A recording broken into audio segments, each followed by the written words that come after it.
Você pode não gostar de Bleach, que não é o meu caso, mas não pode negar o fato da grande popularidade que o anime e o mangá têm do mundo todo. O caso de Bleach é algo interessante, que mesmo chegando 2 anos depois na festa em relação a Naruto e 4 anos em relação a One Piece, quando chegou, se tornou parte do famoso Big Three da Weekly Shonen Jump. Os 3 maiores mangás em conjunto que já alavancaram a revista como nenhum outro trio de mangás conseguiu fazer. Ser um dos 3 pilares da revista, depois passou a ser a busca da editora para os seus mangás atualmente. Ao longo dos anos, tivemos One Piece, Black Clover e Boku no Hero, ou até mesmo One Piece, Jujutsu Kaisen e Boku no Hero atualmente. Provavelmente Sakamoto Days, que deve chegar a esse estado ao lado de Kagurabachi em algum momento. Mas dificilmente veremos um trio tão pesado que movia uma casa de milhões em vendas como o trio de Luffy, Ichigo e Naruto. Porém, entre eles,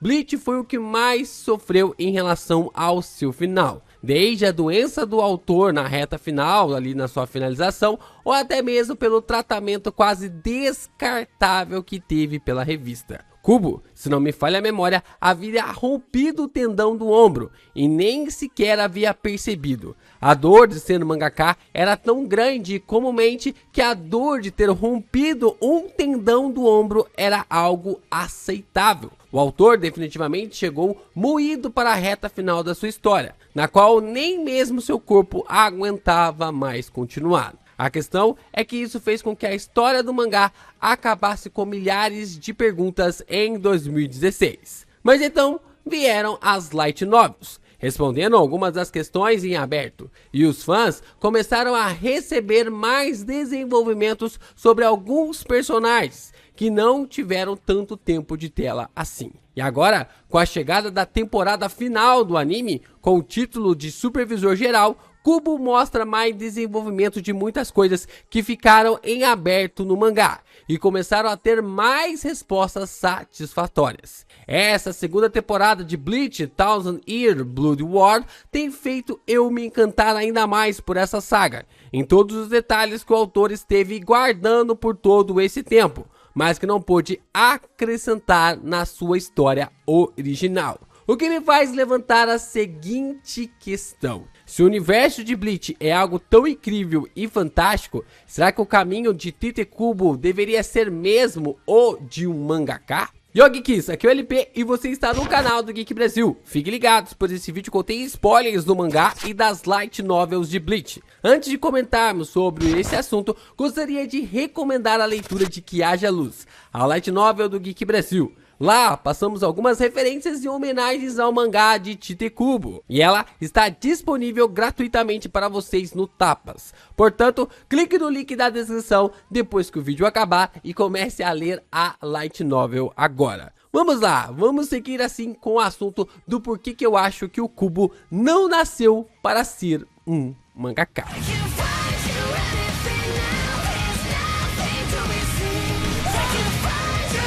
De todos os mangás e animes que eu li ou assisti até hoje, Bleach é o que mais possui uma lore original mais bem detalhada e trabalhada. Não tem uma pessoa na internet, fã de cultura japonesa, que não conheça o termo Bankai, uma palavra criada definitivamente para essa história. Kubo brinca com várias coisas durante a jornada de Ichigo, e os nomes que eles recebem são uma delas. Na verdade, acredito que os nomes que ele dá para as características dos seus personagens, as bancais e tudo mais, é o que deve mais fazer ele se divertir. Inclusive, o nome Ichigo é uma brincadeira para o Goroace de 15, já que Ichi é 1 e Go é 5 em japonês. Idade essa que normalmente os protagonistas shonens possuem. A lore de Bleach também é algo incrível. Desastres naturais são criados por Hollows, que somente algumas pessoas podem enxergá-los, aqueles que têm mais afinidade com o mundo espiritual,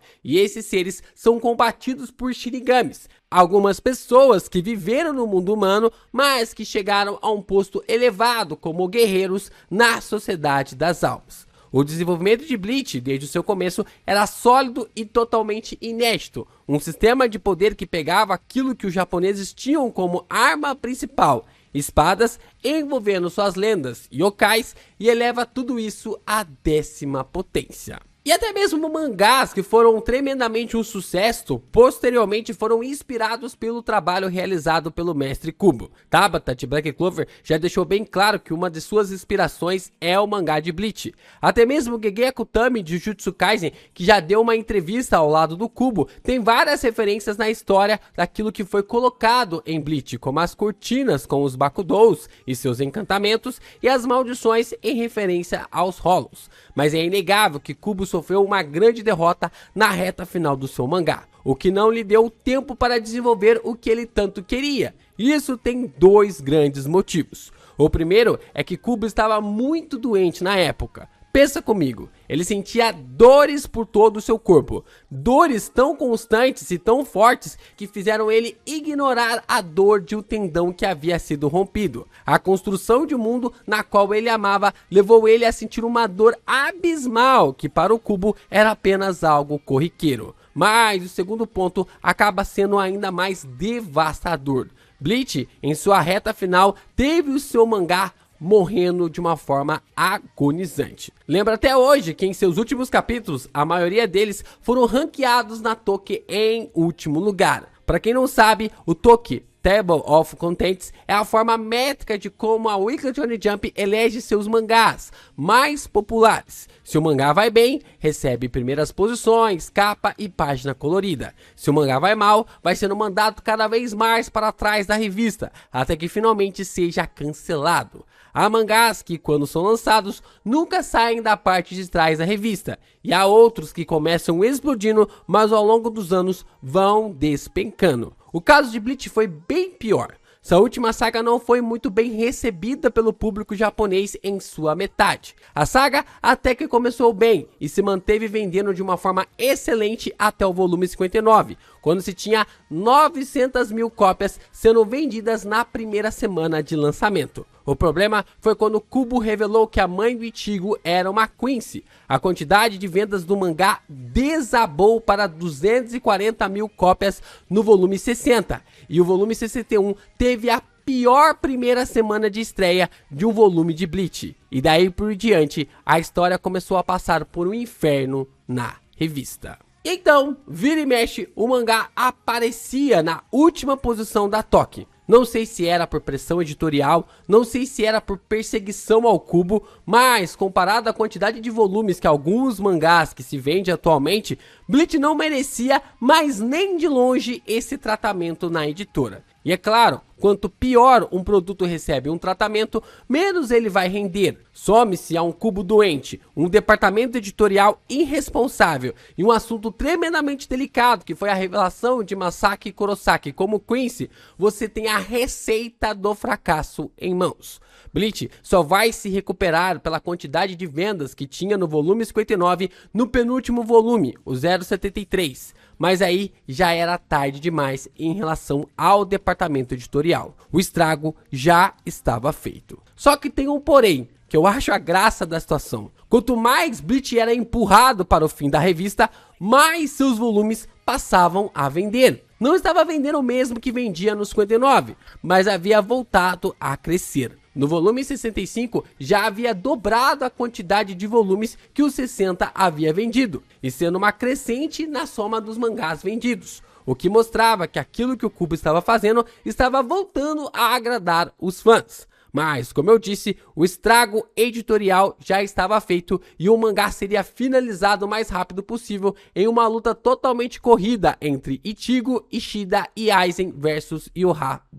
Mas as temporadas recentes de Bleach têm mudado as coisas e dado espaço para Kubo desenvolver alguns pontos e tampar suas lacunas da história. A primeira temporada começa já nos mostrando o confronto do passado entre Yamamoto e Yhwach, a guerra que ficou faltando para dar um pouco mais de backstory para o comandante, toda a treta que rolou há 1000 anos. O que ficou faltando demais no mangá deu um ponto de satisfação e muito em relação ao anime. Permanece realmente como uma subversão de plot bem polêmica, porém bem mais acertada que foi apresentada para nós no mangá. No anime, nós também tivemos mais detalhes sobre o Ishida sendo colocado na história, ele lendo sobre sua família e sobre o que havia acontecido com sua mãe. Seu papel saiu de alguém que decidiu tomar partido ao lado de Yhwach apenas porque sim, para o personagem com um desenvolvimento extremamente interessante e calculado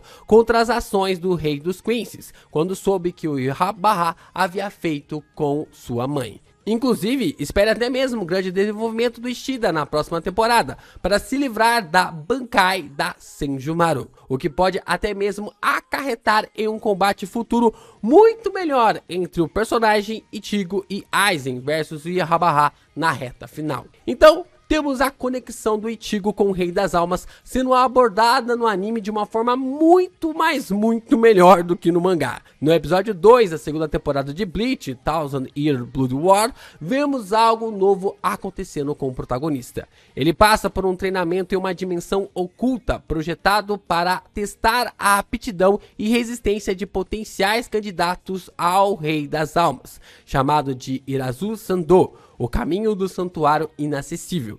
Assim, Ichigo começa a ter visões sobre o Rei das Almas e começa a sentir o peso das 3 dimensões em seu corpo: o mundo humano, o Hueco-mundo e a sociedade das almas. O prota começa a ter vários lampejos de memória sobre o Rei das Almas. E em uma delas, vemos o Rei das Almas usando algo que parece um objeto qualquer. Mas depois, em outra visão, vemos que parece ser uma Zanpakuto. Depois, alguns quadros à frente, a gente tem ele tocando a água e vemos vários Uzumakis gerando algumas ondulações. Tudo normal, a não ser pelo significado do nome do clã Shiba. Os seus kanjis significam literalmente onda de vontade, onda de propósito ou onda de destino. Ou seja, essa visão acontecendo com o Ichigo não é algo à toa. Essas visões estão conectando a família Shiba ainda mais com o Rei das Almas, sobre tudo que aconteceu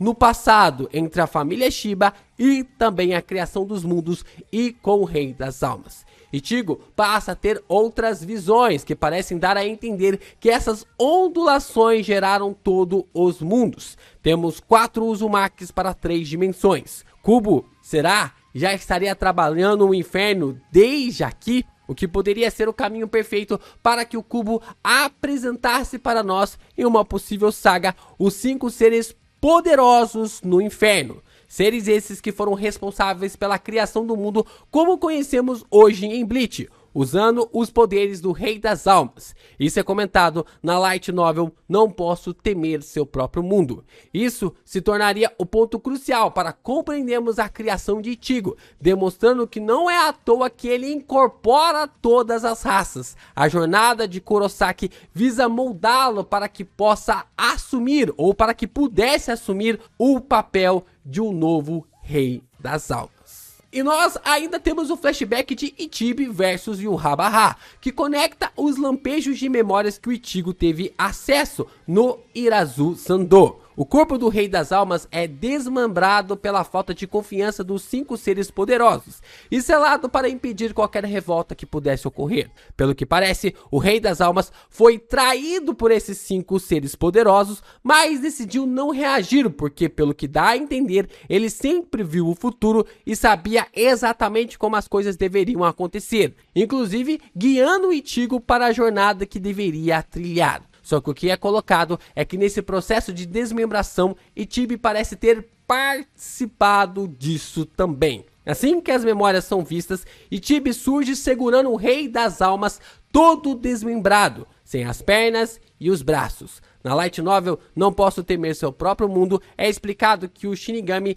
estava mesmo nesse momento, mas que não faz parte dos 5 membros poderosos, mas seguiu sendo guiado pelas atitudes deles ao longo das eras, o que mostra que Ichibi é totalmente conivente com aquilo que aconteceu com o Rei das Almas, amarrando perfeitamente a situação. E o Ichigo só não se tornou o Rei das Almas no final do mangá de Bleach porque o Yhwach se assimilou com o próprio rei, assumindo assim essa fissura. Esse era o caminho que Ichibi estava traçando para o Ichigo desde que ele chamou o personagem para o Palácio das Almas. Afinal, ele é o personagem com todas as raças de Bleach. Depois que o Habaha assimilou totalmente o Rei das Almas e mais tarde foi abatido por Ichigo Kurosaki, o cadáver do Quincy permaneceu no mesmo estado de morto-vivo, permitindo The All Might continuar mantendo os 3 mundos coexistindo. Só que repare que toda essa lore que eu abordei até agora e que está sendo construída pouco a pouco no anime, são histórias que foram desenvolvidas para as light novels de Bleach. Kubo criou um mundo muito bom e incrível como mangaka, mas, na minha opinião, perdemos e muito um roteirista de mão cheia para abordar uma história bem melhor do que vimos durante a serialização. E você, fã de Bleach, assim como eu, não me leve a mal. Eu não estou dizendo que o Kubo não é um bom mangaka. Eu estou dizendo como mangaka, nós nunca veríamos sua história em todo o seu potencial. Ainda mais como um criador de história semanal. Já percebeu como é difícil criar histórias em um período tão curto como o semanal? Que inferno deve ser isso em relação aos mangás? Eu, em Que Haja Luz, já quase surto sendo apenas uma light novel, imagina um mangá. Também não estou menosprezando em hipótese nenhuma o papel de autores de light novel. Bem longe disso, mas a função de um mangaka é insana, beira quase o impossível. Pensar na história, desenhar o design dos personagens, pensar na melhor quadrinização de cada página, pensar nas onomatopeias e como elas serão bem encaixadas em cada quadro. Realizar esse trabalho com todo o potencial é quase algo impossível. E às vezes, algumas coisas precisam ser sacrificadas. Às vezes, é a história. Às vezes, é a quadrinização. Às vezes, são os traços. E ao longo de Bleach, a gente percebeu tudo isso. Principalmente quem é da velha guarda, que nem eu, que acompanhou o mangá desde os anos 2000. E meu ponto é evidenciado ainda mais quando tu para pra pensar que a história de Bleach foi ainda mais elaborada e cresceu e muito depois que o mangá acabou com as light novels sendo desenvolvidas. Quando o mangá acabou, Kubo começou a mostrar que suas ideias eram coisas excelentes para serem abordadas e que deveriam ter tido tempo para serem exploradas na história principal. Mas o curto prazo não havia dado tempo para o mangaka pensar em todo o aspecto do seu mangá. Definitivamente, Tite Kubo não nasceu para ser um mangaka semanal. Eu fico pensando sobre o potencial de Bleach como um mangá mensal ou como uma light novel. Talvez na década de 2000, uma história como light novel não teria tanta força como nos dias atuais. Mas depois de séries como Saw, ReZero, The Beginning of the End e Solo Leveling, fica impossível achar que Bleach não faria sucesso como light novel. E isso é evidenciado pra caramba quando Kubo pega Hisagi, um dos figurantes mais prejudicados do mangá, que leva surra até de figurante, mas acaba sendo muito desenvolvido na novel Não Posso Temer Seu Próprio Mundo. E é através dele que temos mais informações sobre o Rei das Almas, Ichibi, a família Shiba, a relação do Ichigo como o Rei das Almas, o poder Hollow da Zanpakuto do Ichigo e muito mais. Tudo isso são detalhes importantes que Kubo deixou em sua história expandida, fazendo o mangá arredondar várias de suas arestas. E todas essas arestas arredondadas estão servindo para deixar a história ainda melhor no anime. Como Kubo não precisa mais se preocupar com o mangá, nós lhe temos em sua melhor versão. É triste, mas é a verdade. Precisou o Kubo ter seu mangá quase esmigalhado para que a gente pudesse ter a melhor versão do autor. E o mais incrível é ele saber que os fãs estão amando isso. Amando essa nova jornada e todos os incrementos que o autor está colocando agora no anime. A indústria dos mangás é tremendamente cruel com os mangakas. Basta observar a situação de autores como Tabata de Black Clover, que teve que trocar de revista para conseguir finalizar sua história como queria e não passar pelo que o Kubo passou, sem ter espaço para abordar a jornada que havia planejado. Ou até mesmo como Horikoshi de Boku no Hero, que chegou a entregar 7 páginas em capítulos recentes do seu mangá, por não conseguir acompanhar o ritmo semanal devido a estar doente. E sem, citar aqui o Togashi com Hunter x Hunter, que arrebentou toda a sua coluna ao ponto de não conseguir ficar sentado em uma posição decente, tendo que desenhar sua história deitado. Mas ainda acima disso, são sonhos que foram realizados. Nós estamos falando aqui de sacrifícios cruéis para que sonhos sejam realizados. E esses sonhos são exclusivos para cada um deles. E a mesma coisa aqui para Kubo. Cada dor e lágrimas que ele deve ter derramado na serialização está sendo colhida pela alegria dos fãs ao verem todas as referências que estão sendo captadas na adaptação do anime. Kubo merece tudo isso. Bleach terá um final redondo no anime e isso será excelente para nós que somos fãs da série. Um Tite Kubo, como supervisor geral de roteiro, está nos dando todos os detalhes para que sua história tivesse o desenvolvimento que ele sempre quis. Mas não se limitem ao final que o Kubo fará para o anime. Ainda existe um potencial enorme para se desenvolver em relação a Kazui Kurosaki, o herdeiro do poder do Rei das Almas. Então, fiquemos atentos para saber o que Kubo fará para a última saga de Bleach. Aquilo conhecido como o Poço terá um papel principal, já que os 5 seres poderosos fizeram o mundo humano para que tampasse esse lugar.